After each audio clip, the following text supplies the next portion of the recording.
자, 여러분, 이 전염병들은 이 세계 안에 굉장히 많이 일어났어요. 이 콜레라, 그죠? 우리가 유명한 콜레라, 또 흑사병. 이 흑사병으로는 어마어마하게 죽었죠, 역사 속에. 패스트라고 그랬죠.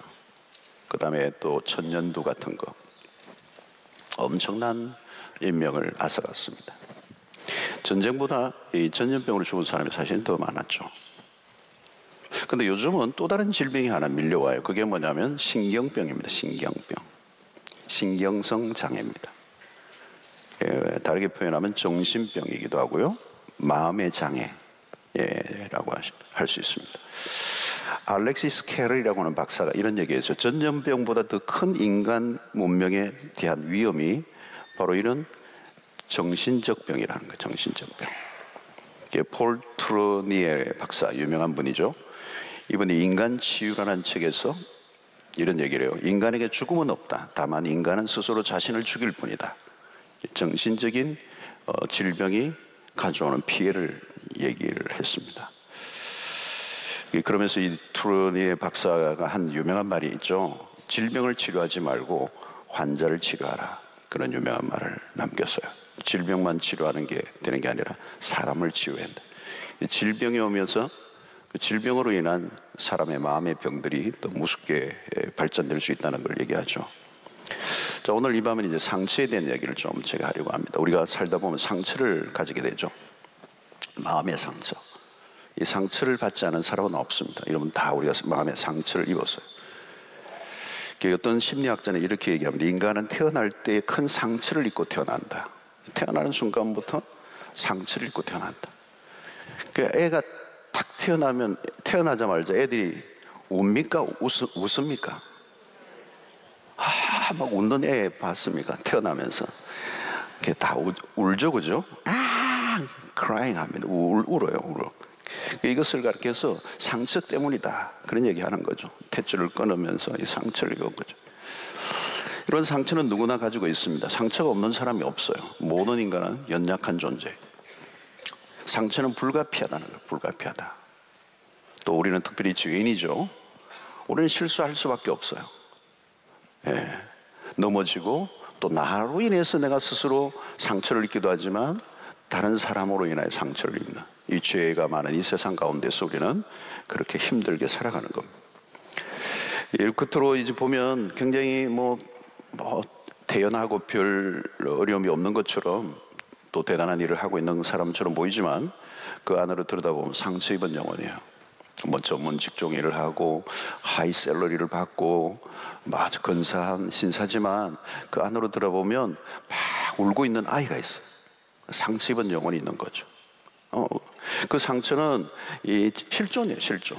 이게 이렇게 어떤 허상을 얘기하고 있는 게 아니라 낮에는 멋진 모습으로 사람들 앞에서 강연도 하고 가르치기도 하고 사람들에게 결제도 하고 그러지만 밤에는 침상에서 울고 있는 거죠. 이 상처가 우리의 인생 가운데 굉장히 영향을 끼치는데요. 그것은 오늘 우리의 과거의 삶의 상처가 어떤 상처들이 그 어떤 상처의 배경을 가지고 있는가에 따라서 오늘의 삶을 결정한다는 거예요. 여러분, 유독 이 상처를 잘 받는 사람들이 있어요. 이 독감에도 여러분 보시면 유행병도 잘 걸리는 사람들이 있어요. 사실은 계절이 바뀔 때마다 몸이 아픈 사람들이 있어요. 변화를 이겨내지 못하는 거죠. 상처도 그래요. 약하다는 뜻이죠. 상처를 잘 받는다는 것은 인간이 약하다는 거예요. 자, 여러분, 이 상처는 우리의 삶의 행동에 결정적인 영향을 미칩니다. 이 치유에 관한 책을 쓴 목사님이 한 분 계세요. 그 위장된 분노의 치유라고 꽤 오래된 책인데요.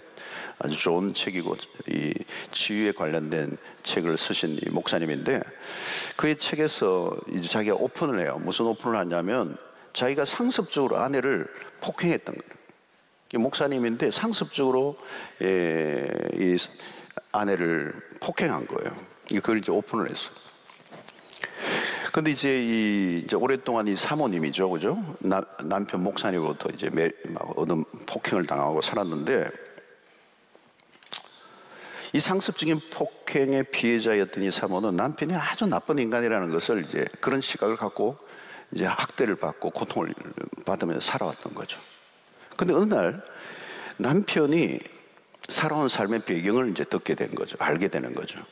그 남편은 이 알코올 중독자의 가정에서 자라난 거예요. 그래, 굉장히 아픈 상처를 많이 가지고 있는 남편이라는 걸 이제 깨닫게 되는 거죠. 그래서 남편이 그 알코올 중독자 아버지 밑에서 성장한 그 역기능적인 가정의 피해자로서 그 남편이 이해가 되기 시작하는 거예요. 그러면서 남편을 바라보는 관점의 변화가 일어나기 시작해요. 남편이 나에게 가해하는 가해자가 아니고 남편 역시 누군가로부터 피해를 입은 피해자라는 사실에 대한 눈이 열린 거죠. 나에게 가해만 했던 가해자로서만 인식이 아니고 그도 또 다른 사람에게, 그 부모에게 피해를 입었던 한 사람의 그 역기능적 가정에서 피해자라는 사실을 이제 이 사모님이 그 남편을 바라볼 때 그런 관점의 이제 변화가 이제 일어난 거죠. 그렇게 되니까 그 남편이 좀 이해가 되기 시작하는 거죠.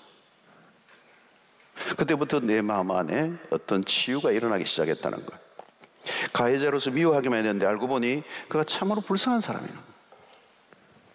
그런 마음이 막 드는 거죠. 막 불쌍히 여기는 마음이 막 들어오기 시작하는 거예요. 조금씩 마음이, 그 남편에 대한 다쳤던 마음이 열리기 시작하고 이해하기 시작하고, 그래서 마음이 이제 열리면서 조금씩 치유의 경험을 했던 이야기들을 이제 털어놓고 있습니다. 요즘 역기능적 가정의 범위가 이제 넓혀서 적용을 많이 합니다. 역기능적 가정 안에 보면 우리가 흔히 얘기하는 알코올 중독 가정 많이 있죠, 그죠? 우리 한국에 도박하는 거, 그죠? 그 부모가 도박을 하는 거. 또 이런 역기능적 가정의 과식 때로는 거식으로 나타나는 섭식 중독자들이 요즘 많습니다. 또 분노 중독자들이 많아요. 성 중독자들도 많습니다, 요즘. 또 충동 구매 중독자들, 끊임없이, 어떤 분은 남자분인데 끊임없이 그냥 홈쇼핑을 하는 거, 매일 이만큼 도착하는 거, 그리고 반납하고 또 하고, 그래 싸우고 또 싸우고. 어떤 사람이 일 중독자라고는 그 역기능적 가정에는 일에 빠져서 아무것도 모르는 거예요.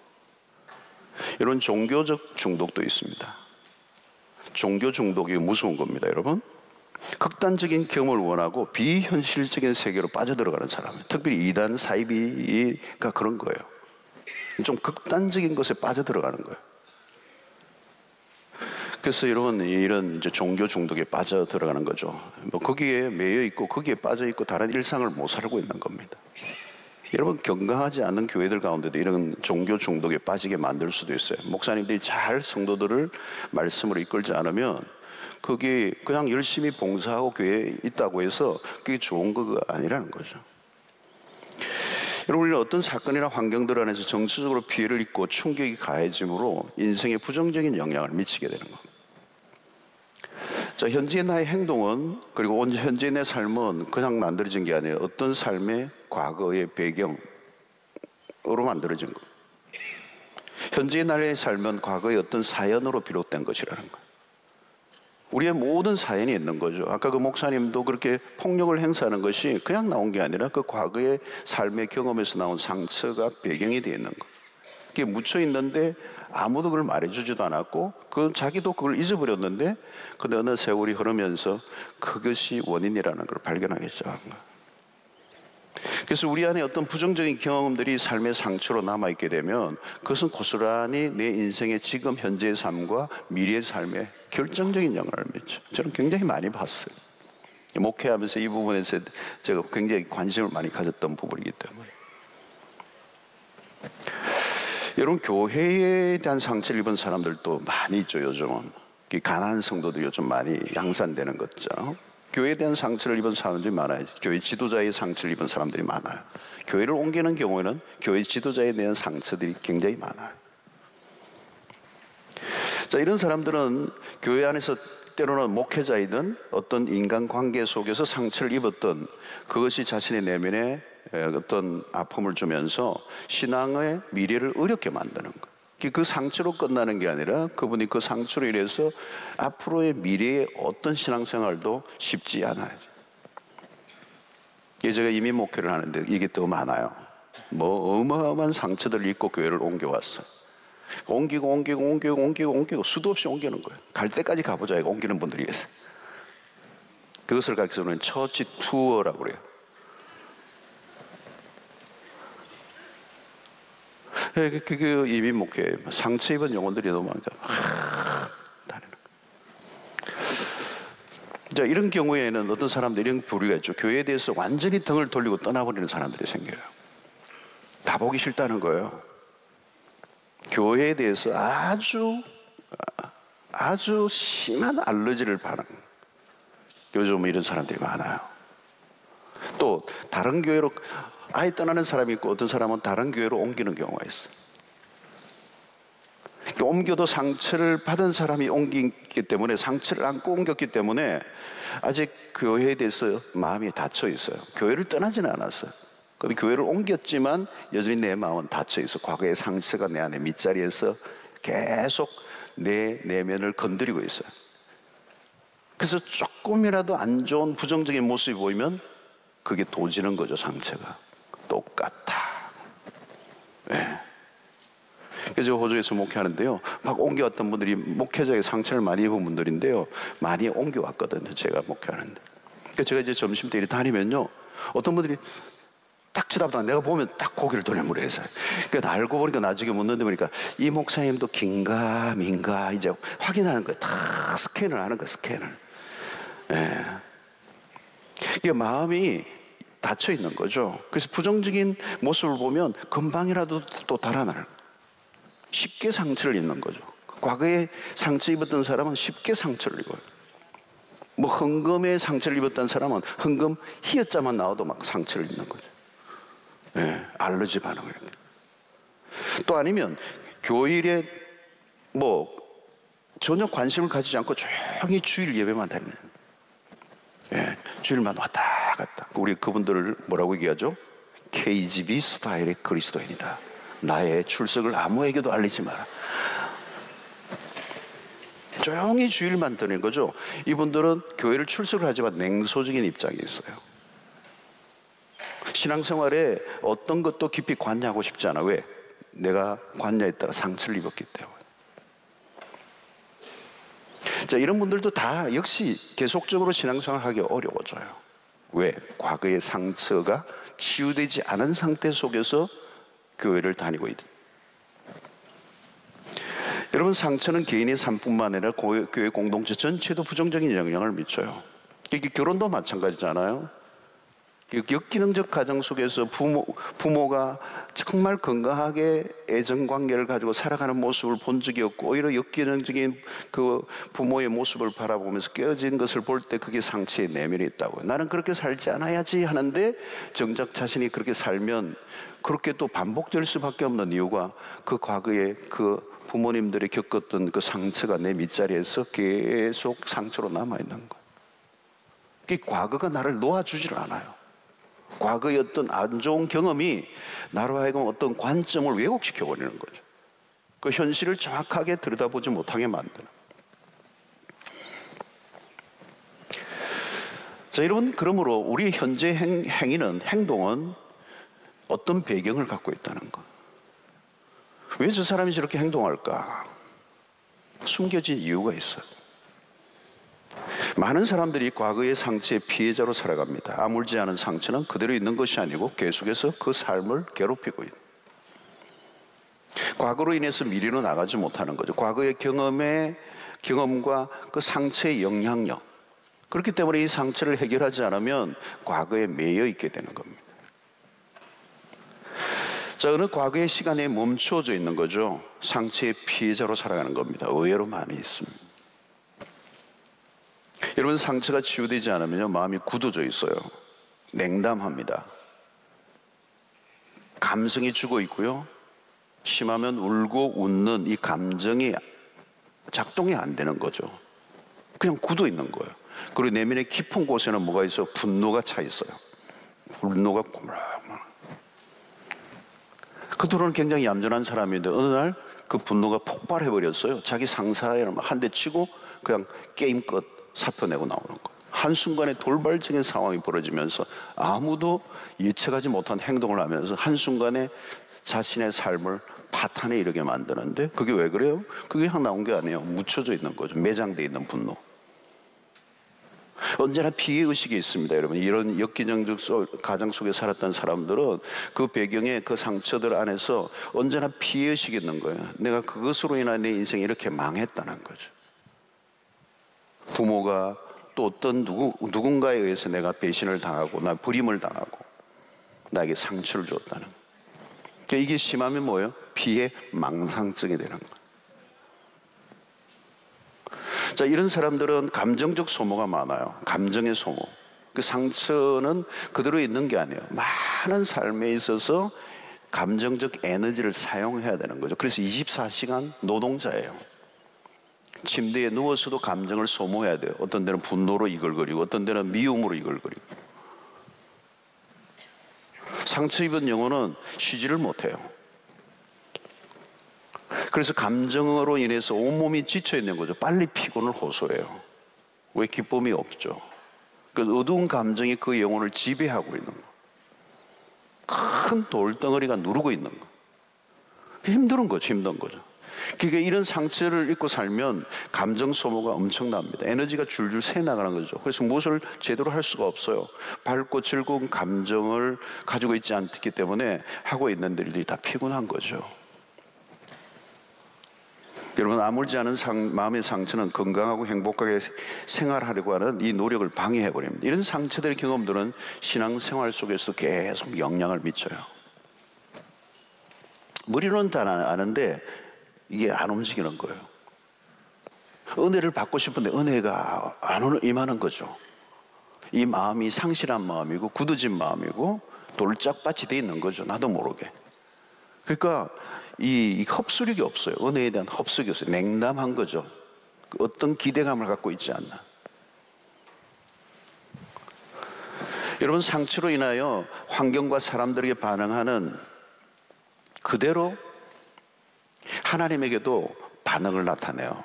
하나님에 대해서도 기대감이 별로 없는 거예요. 사람과의 관계도 비슷해요, 여러분. 그래서 하나님의 용서, 하나님의 사랑, 이런 것들이 복음의 핵심인데도 설교를 들어도 그것이 내 감정으로 작동이 되지 않는 거죠. 하나님의 사랑을 아무리 얘기해도 그 하나님의 사랑이 내 가슴에 작동이 안 돼요. 워킹이 안 돼. 하나님의 용서라고 하는 개념이 이해가 안 되는 거죠.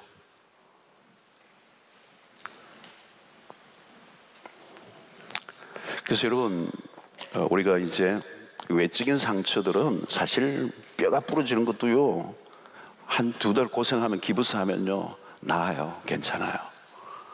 외적으로 다 이 상처 난 거는 밴데이지 붙이고 뭐 하고 나면 다 낫거든요. 심지어 안에 용종 이런 것도 요즘 꺼내가 자르고 해도요, 그거 다 낫더라고요. 장기 하나 잘라내도요 살아요. 근데 여러분, 이 마음의 상처는요, 이 내적인 상처는 이거는 잘 보이지도 않고요, 외상이 아니기 때문에 잘 보이지도 않죠. 근데 보이지 않지만 우리의 삶을 치명적으로 영향을 끼치는. 여러분, 우리에 있는 이 상처가 반드시 우리를 어둡게 만들고 불행하게 만드는 것은 아니에요. 한번 골절되었던 뼈가 아물면 다시는 부러지지 않고 더 오히려 튼튼해지는 경우가 있어요. 상처는 우리의 삶을 어렵게 할 수도 있지만 정반대로 축복으로 바뀔 수 있습니다. 상처는 누구나 있어요. 예. 우리의 삶에 아픔을 주었던 사람들이 있어요. 누구나. 여러분들 딱 하면 생각나는 사람이 있죠. 그 인간 이런 사람.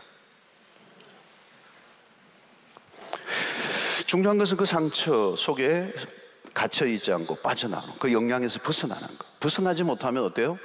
우리는 그 상처의 피해자로 살아가는 겁니다. 우리의 상처를 치유받지 않는 한 우리의 삶은 행복할 수 없어요. 참된 자유함이 없어요. 그리고 하나님 앞에 아름답게 쓰임받을 수가 없어요. 그리고 삶은 계속 부정적이고 어둡고 왜곡된 삶으로 살아가는, 나도 모르게 내 어두운 내면의 세계가 내 삶을 주장하고 드라이브하기 때문에 나도 모르게 내 인생은 점점 어두운 길로 가고 마는 거죠. 실패의 늪으로 빠져들고 그리고 불행인 줄 알면서도 선택할 수밖에 없는 그런 연약함으로 점철된다는 거예요. 오늘 본문을 보면, 요약을 하면 이스라엘 백성들이 바벨론에서 70년의 포로 생활을 했습니다. 자, 이스라엘 역사의 70년의 포로. 이건 상처죠. 어마어마한 큰 상처예요. 포로된 자예요. 포로된 자. 여러분, 포로가 됐다는 것은 뭘 의미합니까? 비참한 거예요. 다 빼앗긴 거잖아요. 모든 걸 다 잃어버린 거죠.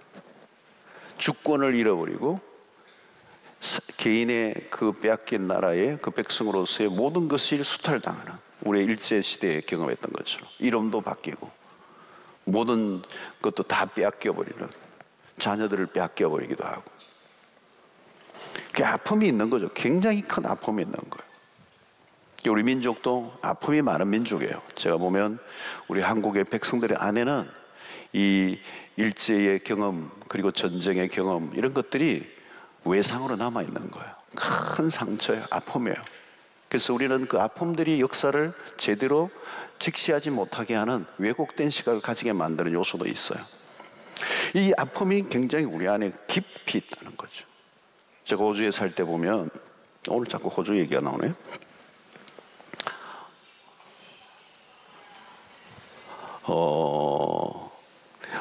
호주에 이 원주민들이 있어요, 여러분. 원주민들, 영국 사람들이, 영국 죄수들을, 아주 잡범들이죠, 그 흉악범들을 유배시킨 곳이 호주예요. 그러니까 그 흉악범들이 이제 막 일구고 한 나라예요. 그러니까 이 도시의 히스토리 안에 그런 아픔이 있는데, 그게 뭐냐면 그 땅에 사는 원주민들을 어마어마하게 학살을 한 거예요. 본래 그 애버리진들을 무참하게 죽이고, 또 부모와 자녀들을 갈라놓아서, 그 로스트 제너레이션이라고 그래요. 부모와 자녀들을 강제로 이주를 시켜버린 거예요. 지금도 이제는 그런 게 없지만, 그 애버리진들에게는 그 역사 속에 백인들에게 당했던 그 모든 걸 다 빼앗겨버렸던 상처가 있는 거예요. 여러분, 이 상처는 깊은 것입니다. 굉장히 깊은 것입니다. 포로된 이 경험. 그래서 오늘 4절에 보면 그런 말씀이죠. 그들은 오래 황폐했던 곳을, 70년이니까요. 우리 36년보다 배잖아요. 그들은 오래 황폐하였던 곳을 다시 쌓을 것이며, 옛부터 무너진 곳을 다시 일으킬 것이며, 그 황폐했던 것, 땅이라는, 무너져 버렸다는 거죠. 황폐한 성읍, 대대로 무너져 있던 것들을, 그 역사 속의 아픔을 잘 표현하는 것이죠. 이스라엘 땅의 그 황폐함들, 모든 게 무너져 버리고 모든 걸 잃어버렸던. 그래서 본문은 하나님께서 상처받는 이 백성들을 위로하시는 내용이에요. 이사야서는 그 위로가 3절에 보면 이런 얘기합니다. 무릇 시몬에서 슬퍼하는 자에게 화관을 줘. 이 슬픔을 당한 백성들이잖아요. 그들에게 화관을 주신다. 그 죄를 대신하여, 그 죄를 뒤집어쓰는 그들을 대신하여 기쁨의 기름으로 그 슬픔을 대신하고, 찬송의 옷으로 그 근심을 대신하시고, 그들의 의의 나무 곧 여호와께서 심으신 그 영광을 나타낼 자의 그름을 받게 하려 하십니다. 회복에 대한 환상이죠. 다르게 표현하면 이 치유, 완전한 회복을 약속하는 말씀. 여러분, 오늘 우리가 이제 이 치유를 받고 이 상처를 치유함을 받는 게 중요해요. 단순히 포로로에서 잡혀갔던 자들이 다시 돌아오는 것이 중요한 게 아니라, 그들의 상함과 슬픔과 그리고 아픔들이 온전히 치유되지는. 자, 그렇기 위해서는 우리가 뭘 해야 되느냐? 상처를 부끄럽게 여기지 않아야 돼요. 성경에 나오는 인물들은 그 어느 누구도 상처 입지 않은 사람이 없어요. 우리 예수님의 마태복음 1장의 족보도 보면 그 여인들의 이름이 나오지만, 그 여인들 모두가 다 상처 입은 영혼들이에요. 과거가 있는 여인들이에요. 그죠? 성경에 나오는 인물들을 보면 그들은 상처를 입고 있어요. 상처의 종류가 다를 뿐이지 상처는 누구나 가지고 있습니다. 우리가 사람들을 바라볼 때 가져야 할 관점이 그거예요, 여러분. 인간관계에서도 우리가 서로를 이해하는 데 매우 중요한 출발점이 뭐냐면, 우리 모두가 상처를 입고 있다는 거예요. 그래서 여러분, 어떤 사람이 어떤 행동을 내가 이해할 수 없는 행동을 할 때는 그냥 판단과 정죄를 하고 막 욕하지 말고요, 저 사람이 왜 저렇게 행동할까? 이거 한번 생각해 보셔야 돼요. 나도 모르게 나에게도 그런 게 있는데 저 사람은 왜 저런 행동을 할까? 그 행동의 이면, 그 배경. 자, 오늘 여러분, 우리에게 이 상처가 있는 것은 누구나 있는 거예요. 그건 어떤 면에서 우리의 죄성을 가지고 있는, 늘 실패할 수밖에 없는 우리의 인생, 죄악으로 가득한 세상 속에서 우리는 상처를 입을 수밖에 없어요. 중요한 것은 이 상처를 숨기지 말고 드러내는 게 중요하다는 거예요. 자, 우리는 구약의 아람의 군대 장관 나만의 이야기를 좀 생각해 볼 필요가 있어요. 열왕기하 5장 1절에 보면 아람 왕의 군대 장관 나만은 그의 주인 앞에서 크고 존귀한 자니 이는 여호와께서 전에 그에게 아람을 구원하게 하셨습니다. 큰 공신입니다. 그는 큰 용사고, 근데 뭐예요? 나병 환자였더라. 요즘은 한센시병이라고 그러죠. 자, 이 아람의 왕에게 총애를 받은 장관이에요. 부족할 것이 없는 사람이에요. 근데 그런 결정적인 문제를 안고 있다는, 결정적인 문제를 안고 있어. 보십시오. 그런 큰 용사이나 뭐요? 나병 환자들. 여러분이 이 세상을 바라보면요, 그런 게 참 많아요. 겉으로 보면 너무 삐까번쩍하고 화려한데 그 안에 뭐가 있어요? 그런 나병 환자들. 나병은 아니지만 우리의 개인의 삶에도 상처, 아픔들이 있다는 거예요.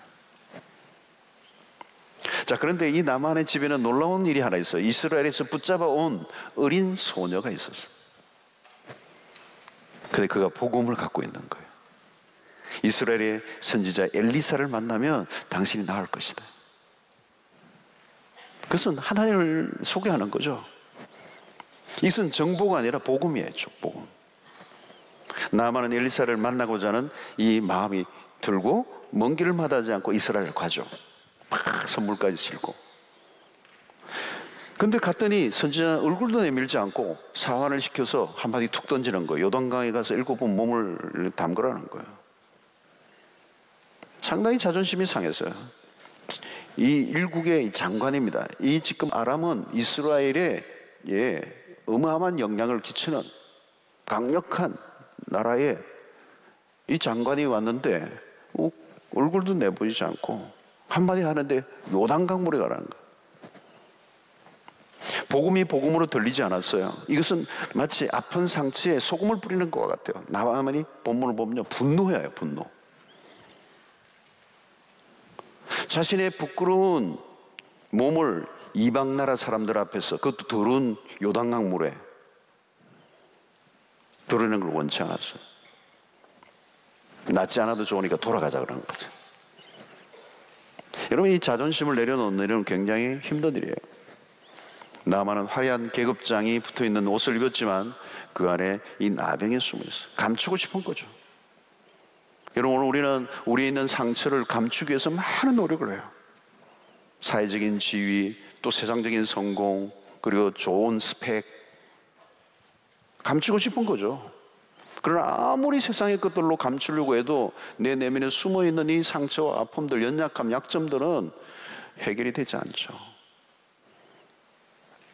여러분, 나만이 이 옷을 벗는다는 행위는 뭐예요? 자기 상처를 드러낸다는 거예요. 그죠? 여러분, 이 나병이라는 게 어떤 겁니까? 굉장히 그 진물이 흐르고 상처가 뜨뜻 나 있는, 벗는 순간 그 상처들을 바라볼 때 얼마나 사람들에게 수치를 볼 수도 있는 거죠. 그러나 여러분, 치료하기 위해서는 뭐예요? 옷을 벗어야 되는 거예요. 자기 상처를 드러내야 되는 거예요. 상처를 드러낸다는 것은 자존심이 상하는 일입니다. 많은 사람들이 자신의 현실을 부정해요. 있는 그대로를 인정해야 되는데 인정하지 않으려고 하는, 나병이라고 하는 그 현실을 부정하고 인정하지 않는 거예요. 그래서 멋진 옷으로 가리는 거예요. 그리고 누군가 내 상처와 아픔을 덜치려고 하면 화를 내는 거예요. 죽이려고 그러는 거죠.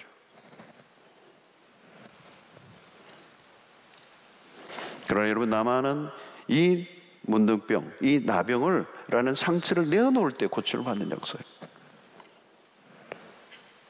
치료의 가장 중요한 것은요, 자기에게 상처가 있다는 사실을 아는 게 첫 번째고요. 아, 나에게는 상처가 있구나. 여러분, 카운셀러들이 뭘 하는지 아세요? 카운셀러들이 그 내담자들과 함께 끊임없이 대화를 하면서 문제를 안고 오잖아요. 그러니까 카운셀러들이 하는 일은 계속 그 얘기를 들어주는 거예요. 들어주는데 그냥 들어주는 게 아니에요. 중간중간에 질문을 가끔 던지는데, 그 이유는 뭐냐면 도대체 이 사람이 오늘 이렇게 이 인생이 이렇게 망가진 이유가 어디부터 시작이 됐는가를 알고 싶은 거예요, 카운셀러는. 그래서 질문을 몇 가지 던지고 의미 없는 얘기들을 끝도 없이 주저하고, 그리고 그 얘기를 쏟아내면서도 끊임없이 자기를 정당화하고 합리화하고, 그리고 자기의 그럴듯한 모습을 막 위장하고 상처를 드러내지 않는 거예요. 여러분, 이게 이제 중요해요. 그래서 그 카운셀러를 통하여 어느 순간에 그 대화가 깊어지면서 몇 번의 만담을 통해 어느 순간에 사실은 이게 저에게 있는 문제이기도 해요. 그거예요. 자신에게 문제를 발견하기 시작한 거예요. 처음에는 철저하게 부정하던 사람이 어느 순간에 자기에게도 문제가 있다는 것을 직시하기 시작하는 거예요. 그때부터 시작이 되는 거예요. 그리고 상처를 알 뿐만 아니라 그것을 끄집어내 놓는 거죠. 이게 회복의 첩경이에요. 여러분, 신약 성경은 예수께서 상처를 어루만지신 기자가 3번 나옵니다. 여러분, 문제를 감추는 동안은 그것은 더 큰 아픔이 될 수가 있어요. 많은 경우에 문제는 감추려고 하는 데서 옵니다. 그래서 내면의 아픈 상처로 인하여 자기를 방어하는 거예요. 디펜스하는 거예요. 그래서 어떤 사람은 유독 대화를 하면 대화가 자꾸 막혀요. 그리고 자기 디펜스가 너무 강해요. 조금이라도 자기 자신의 연약함이 드러날까봐 매우 센시티브하게 반응하는, 자기 아픔을 이 상대가 조금이라도 건드리려고 하는 것 같으면 화를 내고 소리가 커지고 상대방의 말을 막아버리고 때로는 문을 차고 나가버리는 거죠. 자신에게 있는 약한 점이 드러나는 걸 못 견뎌하는 거예요. 자신의 연약한 모습이 드러나는 것을 원치 않아요. 그래서 자신의 진정한 모습을 감추고 있기 때문에 자신의 겉모습에 신경을 더 많이 쓰는 거죠. 그럴수록 화려하고요, 그럴수록 말이 뻥을 치고요. 그 결과로는 어때요? 자기는 자기에게 어울리지 않는 그 포장된 옷을 입고 있기 때문에 스트레스가 높은 거예요. 피곤한 거죠. 그러니까 시달리는 것은 뭐에 시달리는가? 자기가 자기 자신에게 시달리고 있는 거예요. 자기를 내어놓지 못하는 거죠. 누가 자신의 상처를 할까 봐 두려워하는 것입니다. 상처를 위장합니다. 가리기 위해서 오버액션을 합니다.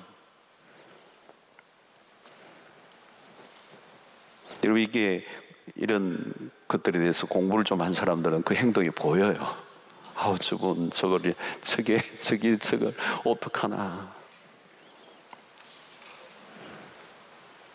이런 분들은 결국은 사람들을 만나는 걸 나중에 꺼리죠. 결국은 만나면 자기 자신이 약점이, 연약함이, 상처가 드러날 수 있다는 두려움이 있기 때문에 그 안으로 숨죠. 숨으면 어떻게 돼요? 그게 우울증이 되는 거예요. 여러분, 에덴 동산에서 아담과 하와의 범죄 이후로부터 찾아온 증상은 감추는 것이었어요. 그 죄인의 속성이에요. 드러내지 않으려고 노력을 하는 거예요. 그래서 죄를 짓고 처음에 했던 게 뭐예요? 숨는 거예요. 숨는 거. 그래서 제가 그랬잖아요. 하나님의 첫 번째 쓴 단어가 일본어라고. 아다마. 머리가 보이니까 아다마 그랬다.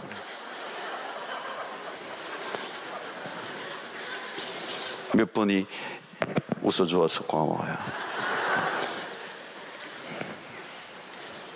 숨는 거예요. 죄를 지은 사람, 상처 입은 사람들이 숨어요. 숨는다는 게 딴 게 아니에요. 숨기도 하지만 자기의 옷으로 자기를 가리는 거죠. 자기가 만든 옷으로. 그 패션의 출발이에요. 문화의 출발이기도 하고.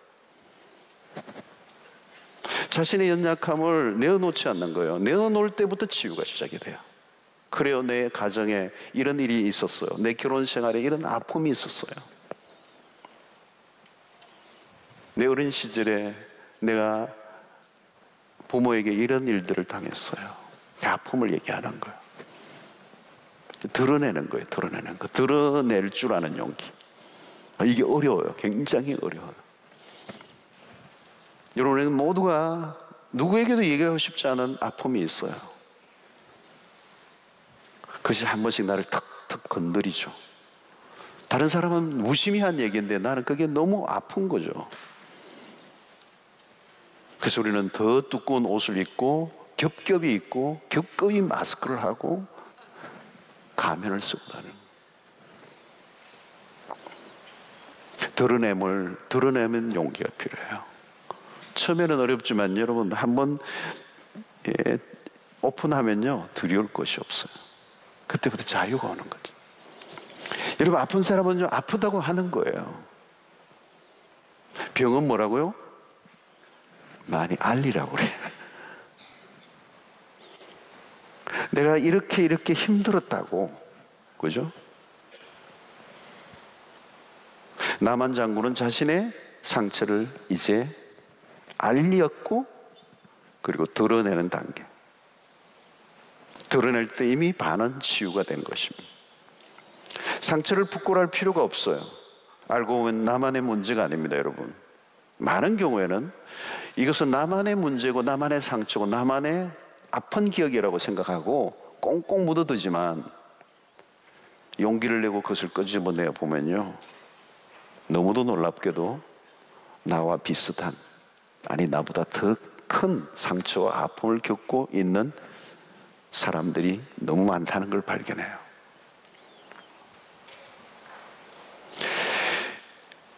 모두가 가지고 있는 문제를 내가 먼저 꺼낸 것뿐이에요. 오히려 내가 꺼낸 오픈한 용기에 다른 사람들이 용기를 얻고 그들도 꺼내기 시작하죠. 이 소그룹안에서 모이면 이런 일이 많이 일어나요. 그래서 막 어떤 한 분이 그냥 깊은 얘기를 꺼내니까 훈련사에 갈 때 보면 겁나요. 막 끄집어내는데 이거 막 너무 깊은 얘기를 끄집어내니까 아픈 상처와 실패를 끄집어내니까 막 겁날 정도로 해요. 은혜가 임하니까 용기를 가지고 끄집어내는 거죠. 전부 다 충격을 받는. 근데 놀라운 건요, 또 한 분이 저도 하나 할 거 있어요 이러면서 막 끄집어내는 거예요. 여러분, 상처를 부끄러워하지 아니하고 하나님 앞에 내어놓는 자에게 하나님은 어루만져 주시고 치유하시는 은혜를 베푸십니다. 상처를 드러내어 놓는 것에서부터 치유가 시작되는 거죠. 오늘 1절의 말씀에 중간에 보면 나를 보내사 마음이 상한 자를 고치며, 마음이 상한 자를 고치며, 복음이 하는 일이 바로 이거예요. 마음이 상한 자를 고치며 포로된 자에게 자유를 주시는 거. 많은 사람들이 자기의 과거의 아픔의 상처의 포로가 돼 있어. 상처의 포로가 돼 있어. 과거의 포로가 돼 있어. 과거의 그 아픔의 상처로 끝나지 못하고 그것을 떠나보내야 되는데 떠나지 못해요. 그게 묶여 있는 거. 한 발짝도 못 나가는 거. 그들에게 포로된 자에게 자유를 주신다. 갇힌 자에게 노임을 선포하신다. 얼마나 많은 사람들이 자기의 내면의 상처에 갇혀서 살아가고 있는지 몰라요. 그래서 뺑뺑 도는 거죠. 인간관계도 폭넓게 하지도 못하고. 그래서 인간관계를 맺어도 언제나 자기의 마음이 닫혀져 있기 때문에 정상적인 관계를 맺지를 못하는 거죠. 여러분, 하나님 앞에 꺼내놓으십시오. 하나님은 우리의 아픔을 아세요. 얘야, 끄집어내라. 여러분, 우리가 힘들어하는 게 무엇인지를 알고 계세요. 우리가 상처를 드러내고 하나님 앞에 나아갈 때 하나님 우리의 상처를 만져주시는 그분은 치유의 하나님이십니다. 또 하나 우리가 생각해서는 이 상처를 하나님의 특별한 은혜의 그릇으로 바꾼다는 거죠. 오늘 7절의 말씀, 너희가 수치 대신에 보상을 배나 얻으며 능욕 대신에 몫으로 말미암아 즐거워할 것이라. 그리하여 그들의 땅에서 갑질이 나왔고 영원한 기쁨이 있으리라. 수치 대신에 보상을 배나 얻는다. 그들이 땅에서 갑질이 나고 영원한 기쁨을 얻을 것이다. 상처를 치유하면 그 상처는 오히려 강점이 됩니다. 많은 어려움과 고통을 받았던 사람들이 그것이 치유된 이후에 더 아름답게 사용되어지는 것을 참 많이 봐요. 특별히 이런 가정사역 하시는 분들 요즘 뭐 많이 없는데요. 옛날에는 한때 가정사역을 많이 하셨는데 가정사역을 하시는 분들을 보면요, 그 가정사역자들, 가정세미나에 강사로 다니시는 분들 보니까 대부분 과거에 부부싸움을 무진장하게 하셨던 분들이에요. 그냥 산이 안 산이 막 어마어마하게 싸웠던 분들이 그 과거에 그 싸웠던 상처들이 다 치유하고 난 다음에 비로소 그 경험들을 다른 사람들과 나누니까 가정사역자가 된 거예요. 할 말이 얼마나 많겠어요. 저 같은 사람은요, 제 아내와 너무 잘 지내기 때문에 가정사역자가 될 수가 없어요. 저는 비우지 마시고 진실히 별로 없어요. 뭐 별 싸울 일이 별로 없어요. 여러분, 상처가 움푹 패인 웅덩이라면 그 상처를 메우면 넓은 평지가 되는 거예요. 그렇죠? 골짜기를 메우는 것들이죠. 높은 골짜기를 메워서 평지가 되게. 자, 어느 해인가 그 해에 미국의 베스트 설교자들 10을 선정한 적이 있는데, 미국의 설교자 가운데 10명을 선정하는데 그 중에 절반 이상이 흑인 설교자들이 선정된 적이 있어요. 지금도 미국이나 또 뭐 아프리카권의 설교를 굉장히 강력하게 하는 흑인 목사님들이 계시죠. 왜 그렇게, 사실 숫자로 보면 소수인데 그 설교자 베스트 10에 5명 이상이 이렇게 선정이 되었느냐 살펴보았는데 알고 보니까 사실은 흑인들의 역사 속에는 뭐가 많아요? 고난의 역사가 많은 거예요. 여러분, 백인의 이 사회 안에서 흑인들이 겪었던 그 상처와 아픔은요, 상상을 초월해요. 그러니까 태어날 때부터 상처를 입고 태어나는 거예요. 태어날 때부터 노예가 되는 거고요. 백인들은 그런 체험, 그런 고난의 역사가 없어요, 사실은. 미국이 뭐 그런 역사가 없죠. 그러니까 백인 목사님들의 설교가 매우 논리적이고 아주 반듯하고 깔끔할지는 모르지만 사람들의 영혼에 부딪히는 깊은 심금을 울리는 그런 설교가 사실 쉽지 않아요. 그래서 우리가 미국에서 나온 목사님들의 뭐 이런 설교집들이나 이런 걸 봅니다만은 내용이 참 좋지만 그 안에는 고통의 깊은 이해력이라는 거, 이런 것들은 사실 찾아보기가 쉽지 않죠. 흑인들은 고난이 있었고 삶의 아픔들이 깔려 있는 겁니다. 그러니까 사람들이 영혼에 부딪히는 설교를 상대적으로 많이 하게 되고 쓰임 받게 된 거죠. 여러분, 우리에 있는 상처가 치유되고 나면요, 이전보다 훨씬 더 파워풀한 삶을 살게 돼요. 오늘 여러분들이 어떤 남 모르는 상처가 있다면요, 그 상처가 치유되면요, 그 상처야말로 기가 막히게 하나님의 나라를 위해 쓰임받는 도구가 된다는 거예요. 이런 상처를 가지고 있다는 것은 아픈 일이었지만 부정적으로 바라보지 마십시오. 그 상처가 오히려 더 놀라운 은혜의 도구가 될 수 있어요. 중요한 것은 그 상처가 누구의 손에 들려지느냐. 하나님이 그 상처를 사용하시면 달라집니다. 베드로는 상처투성이의 사람이었죠. 실패투성이었습니다. 그러나 주님이 그를 붙들어 서서 사도행전의 주역이 되게 하십니다. 바울도 마찬가지예요. 상처가 있었음에도 불구하고 치유받은 사람은 하나님이 서십니다. 하나님이 서셨던 사람들은 모두가 상처의 치유를 받은 경험을 가지고 있는 사람들이에요. 예수님께서도 누구보다도 깊은 상처를 입고 사셨습니다. 그러므로 우리의 상처와 아픔을 아시는 분이십니다. 그래서 헬린 나우엔을 우리는 wounded healer라고 그래요. 상처 입은 치유자로서 우리의 상처를 이해하시고 우리에게 상처를 다가오시고 우리의 상처를 만져주시고 치유하시는 분. 자, 그 다음에 또 우리가 세 번째 생각은 상처가 영광으로 바꿔줄 수 있다는 겁니다. 오늘 6절에 보니까 오직 너희는 여호와의 제사장이라 일컬음을 받을 것이라. 사람들이 너희를 우리 하나님의 봉사자라 할 것이며 너희가 이방 나라들의 재물을 먹으며 그들의 영광을 얻어 자랑할 것이니라. 자, 주님은 하나님은 우리의 상처를 치유해 주실 뿐만 아니라 그 상처를 영광이 되게 하고 상급이 되게 하신다. 상처가 영광으로 변한다는 것. 그래서 우리는 상처라고는 영어 단어 scar라고 하는 단어, SCAR이라고 하는 이 scar, 이 상처가 스타가 된다는 것. 상처로 인하여 더 인생에 빛이 나게 된다. 여러분, 신약에서 빼놓을 수 없는 믿음의 거장 바울을 보십시오. 바울은 상처가 많았던 사람이에요. 그의 서신서 어디를 보아도 부모나 형제에 대한 언급이 없어요. 자기 아내나 자식에 대한 언급도 없어요. 그런 동족들에게 심하게 배척을 당했습니다. 그 회심 이후에. 그런 한평생 홀로 외롭게 살았던 그에게 찌르는 가시가 있었습니다. 그리고 그것을 위해 3번이나 간절하게 하나님께 매어 달려 기도했습니다. 그 가시가 바울의 인생에 고통을 주었어요. 그러나 하나님은 바울의 기도를 응답해 주지 않습니다. 그런데 나중에 바울은 그 가시로 인하여 고백하죠. 내가 약할 때 온전하였습니다. 그 상처와 아픔과 고통이 나를 더 온전하게 했습니다. 그의 상처의 치유는 되지 않았지만 오히려 기뻐했어요. 바울은 나중에 자기의 연약함을 자랑하겠다고 얘기합니다. 자신에게 있는 고통과 아픔에 대해서 자유한 사람만이 할 수 있는 고백이에요. 바울을 바울되게 한 것은 그의 몸에 찌르는 가시였다는 것.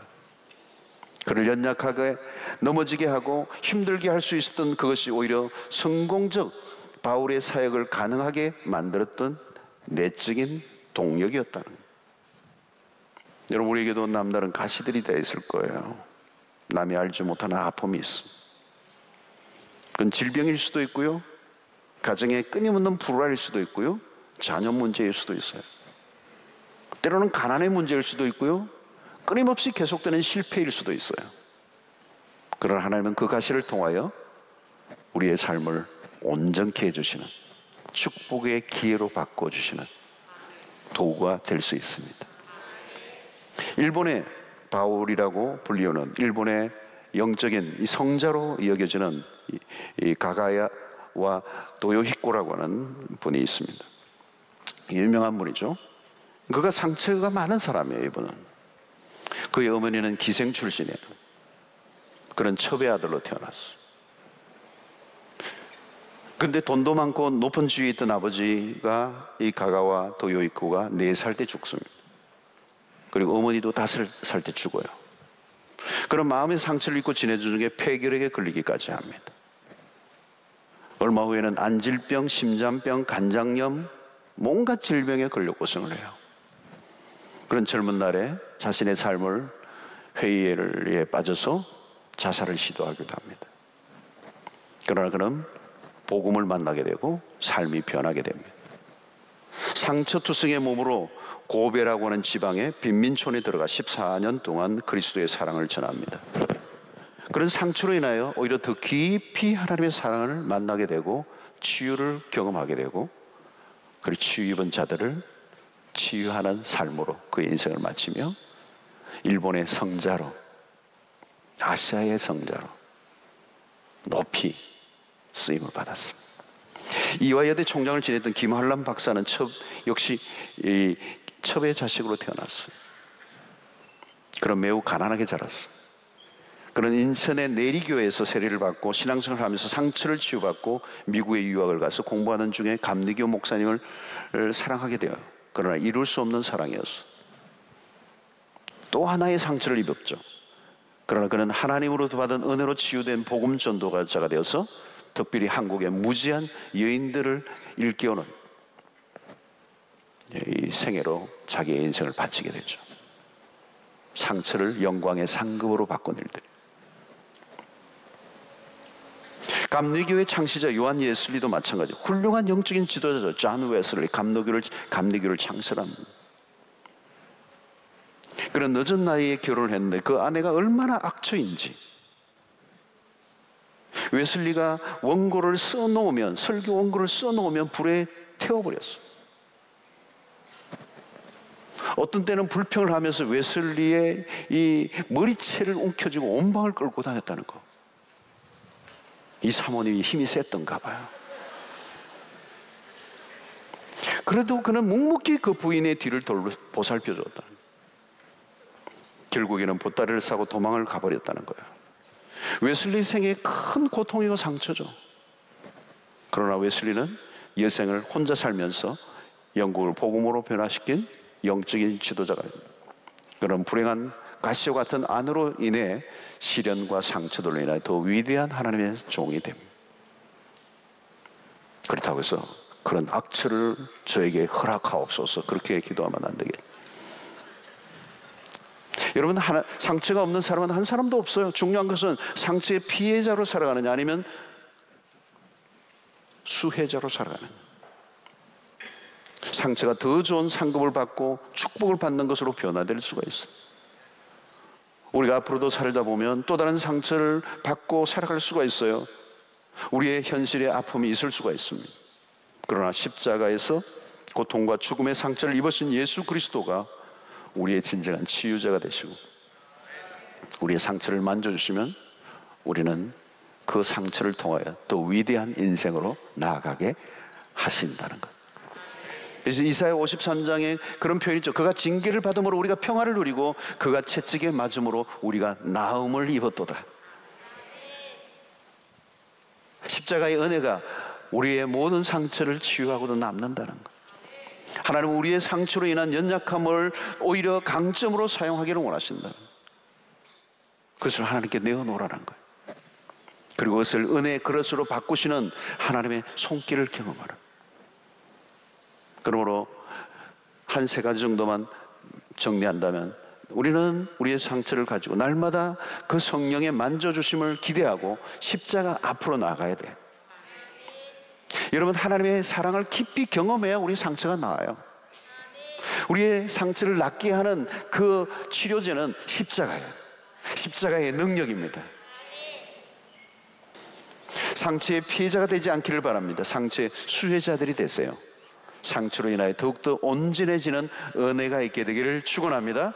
하나님은 우리의 상처들을 반드시 축복으로 변화시켜 주시기를 원하십니다.